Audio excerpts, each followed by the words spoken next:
David Livingstone is best known as a 19th century Scottish missionary, explorer, and physician who extensively traveled through Africa.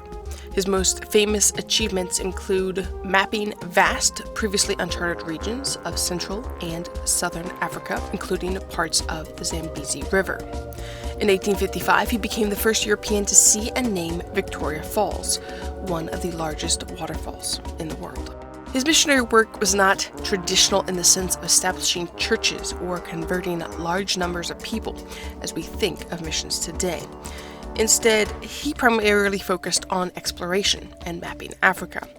However, through his writings and reports, he highlighted the spiritual needs of Africa, which inspired many others to take up the missionary work on the continent after him. So how do people across the world hear about him? And why did they choose to dedicate their lives to reaching the African continent and beyond? Well, let's meet some of the people who followed in his footsteps. As a young man training for Anglican ministry, John Roscoe read Livingstone's published journals, which described his encounters with African tribes and his vision of Christianity spreading across the continent. Livingstone's ability to both preach the gospel and study African cultures intrigued Roscoe. He believed that to be an effective missionary, he had to understand the people he served. He later became a missionary and anthropologist, documenting the traditions of the Ugandan people. James Johnson first encountered Livingstone's story through his widely publicized journals and the news of his death in 1873, which stirred public interest. Livingstone's commitment to both spiritual and physical well-being led Johnson to combine missionary work with photography and medical care. He traveled Africa documenting Livingstone's influence, later settling in Jamaica to establish a medical mission.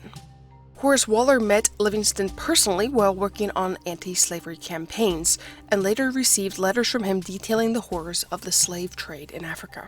Waller saw Livingstone as a heroic figure who exposed the brutalities of slavery in Africa. And after Livingstone's death, Waller edited the last journals of David Livingstone, ensuring that his call to end slavery and evangelize Africa reached the world. Cecil met Livingstone in person when the missionary arrived in Botswana in the 1840s. Livingstone taught Cecil to read the Bible, and despite later returning to some traditional practices, he spread Christianity among his people, showing that local leaders could be powerful evangelists. As a child in Scotland, Mary Slessor followed Livingstone's adventures through news reports and missionary magazines. Livingstone's willingness to go deep into Africa and live among the people challenged her view of mission work. Determined to follow his example, she left for Nigeria, where she worked to stop the killing of twins and spread the gospel into the deepest reaches of the country. Henry Folds read Livingstone's journals while training as a medical missionary in Scotland. Seeing Livingstone as a model for combining medicine with evangelism, Folds took the same approach, though instead of Africa, he went to Japan, where he opened hospitals and spread Christianity. Frederick Stanley Arnott's father read him stories from Livingstone's books as a child, planting the seed of missionary zeal. So inspired by Livingstone's journeys, he felt called to take the gospel deeper into Central Africa. He walked thousands of miles, bringing Christianity and medical aid to remote regions. Albert Schweitzer read Livingstone's accounts of blending medicine and faith while studying theology. Livingstone's example led Schweitzer to pursue both a medical degree and missionary work.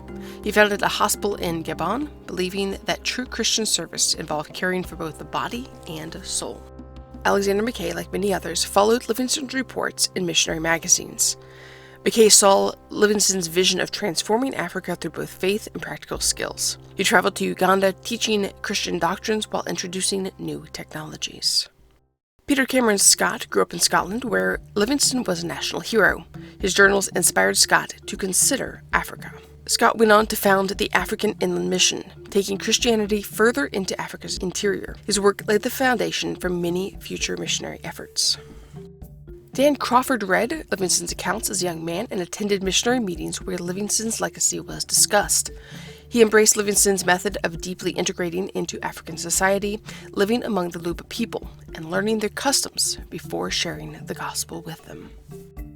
As an African American growing up post-Civil War, William Henry Shepard saw Livingstone as a role model for what Black missionaries could achieve. Often called the Black Livingstone, he was deeply influenced by David Livingstone's legacy and sought to continue the missionary efforts in Africa. He co-founded the African Presbyterian Congo Mission in 1830, and he traveled extensively among the Kuba people and other groups in Congo, preaching the gospel and their language. Roland Bingham's church frequently spoke about Livingstone's legacy, stirring in him a missionary passion. Inspired by Livingstone's belief that Africa's interior must be reached, Bingham co-founded the Sudan Interior Mission to evangelize remote regions.